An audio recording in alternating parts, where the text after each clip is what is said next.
Bakit nga ba may advertisements and commercials? According to psychology, merong tinatawag na mere exposure effect. Pinropose to ni Robert Zajong noong 1960. Sinasabi dito na yung mga tao makaka-develop ng preference or magugustuhan nila yung isang bagay kapag paulit-ulit nilang nakikita or paulit-ulit silang na-expose doon. Mapapansin natin yan kahit sa music eh.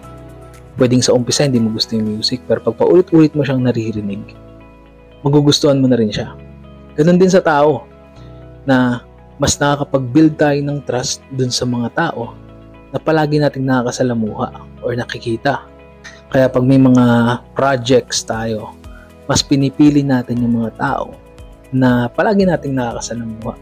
Kasi para sa atin, kilala na natin sila.